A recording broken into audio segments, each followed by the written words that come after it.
ये सच में बहुत तकलीफ दे और मैं आपको स्पष्ट रूप से कहना चाहता हूँ। मैंने उनसे पूछा कि वो क्यों जाते हैं वहाँ, तो वहाँ वो इसलिए जाते हैं क्योंकि उनको लगता है कि जो गरीबी है, बेबसी है, लाचारी है, बीमारी है और जो परेशानियाँ हैं उनके जीवन में, वो बाबा जी के आशीर्वाद से ठीक हो जाएंगी, इसलिए जाते हैं वो लोग। अगर उनको एक बार एहसास हो जाए कि ठीक नहीं होगी, उनकी जान जा सकती, तो कभी ना जाएं।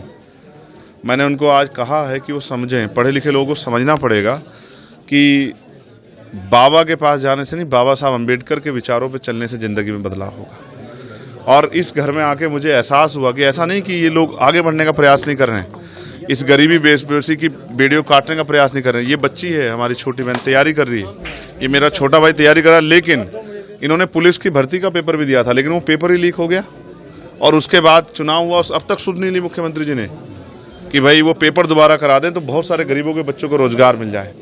ये पढ़े लिखे नौजवान मेहनत कर रहे हैं, प्रयास कर रहे हैं कि इनको रोजगार मिल जाए, लेकिन कोई भर्ती नहीं आ रही है और जो भर्ती आती है उसमें घोटाले हो जाते हैं 69 शिक्षक भर्ती की तरह, या पेपर लीक हो जाता है। तो ये क्या करें, गरीब गरीब बना हुआ है, अमीर अमीर हो रहा है। देश में जो हो रहा है वो किसी छिपावा नहीं। अब आपकी तरफ से क्या आश्वासन? मैंने उनको विश्वास दिलाया है कि जो अभी सत्ता में जो बैठे लोग हैं उनको ये सोचना चाहिए कि 2 लाख 4 लाख रुपए में नहीं होता। इस परिवार जहाँ मैं बैठा हूँ, इसकी 5 बेटियाँ हैं और उसकी जिम्मेदारी और 5-6 बहनों की है। राहुल जी ने भी पत्र लिखा है योगी सरकार को। मैं पत्र नहीं लिखूंगा, मैं जाके कोशिश करूंगा कि केंद्र सरकार से भी, क्योंकि हम पार्लियामेंट में हैं, प्रधानमंत्री जी से भी और मुख्यमंत्री से भी हम लोग प्रयास करेंगे। वो सत्ता में बैठे हैं, अगर वो नहीं समझेंगे दुख तो कौन समझेगा। अभी तक कार्रवाई हुई है, उससे आप कितने संतुष्ट हैं? क्या कार्रवाई हुई है, क्या कार्रवाई हुई बताइए। सबसे पहले तो सबसे ज्यादा जिम्मेदारी ये है कि जो परिवार टूट गए हैं उन परिवारों को पैरों पे खड़ा किया जाए। इसके लिए सबसे पहले उनको जो है ना एक उचित मुआवजे की व्यवस्था होनी चाहिए थी। और जो उस हालात में नहीं है, जिनके घर से जिस तरह की समस्या हो गई है कि कमाने वाला या जो, क्योंकि वो भी अपना घर चलाने के लिए मेहनत करती थी, तो उनके बारे में सरकार सोचे, उनके लिए व्यवस्था करे। जिन पर जमीन नहीं उनको जमीन दे, जिनके घर में और पेंशन की व्यवस्था करा सकते पेंशन की व्यवस्था कराए। उन परिवारों को अकेला ना छोड़े, ये सरकार की जिम्मेदारी। मैं तो कहता हूँ सरकार 25-25 लाख रुपए का मुआवजा इन परिवारों को दे। क्या लगता है बाबा पे भी FIR होनी चाहिए? सिर्फ बाबा पे नहीं, हर उस व्यक्ति पे जो इस घटनाक्रम में शामिल हो। सबसे पहले इसकी CBI जांच होनी चाहिए। तो बाबा की अरेस्टिंग होनी चाहिए या नहीं? मुकदमा तो लिखवा दो, प्रशासन की, पुलिस की, पत्रकार। सरकार क्यों बच रही है? क्यों सरकार मुकदमा लिखने की किसी और की जरूरत है क्या?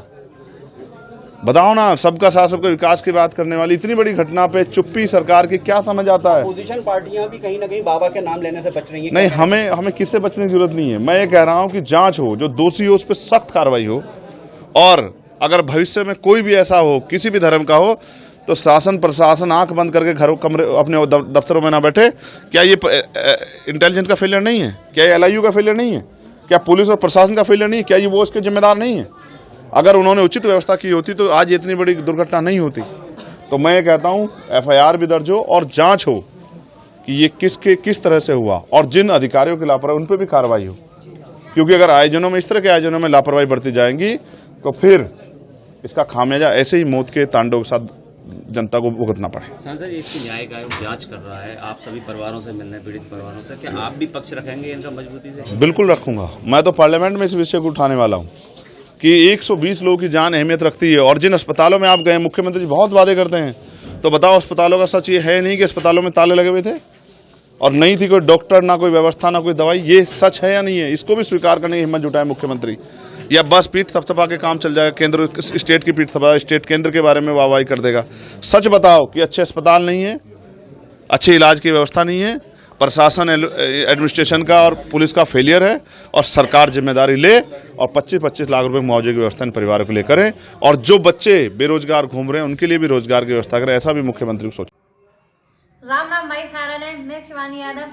छोटी से छोटी, बड़ी से बड़ी खबर देखने के लिए ABP लाइव चैनल को सब्सक्राइब करें, लाइक करें, कमेंट करें। Thank you.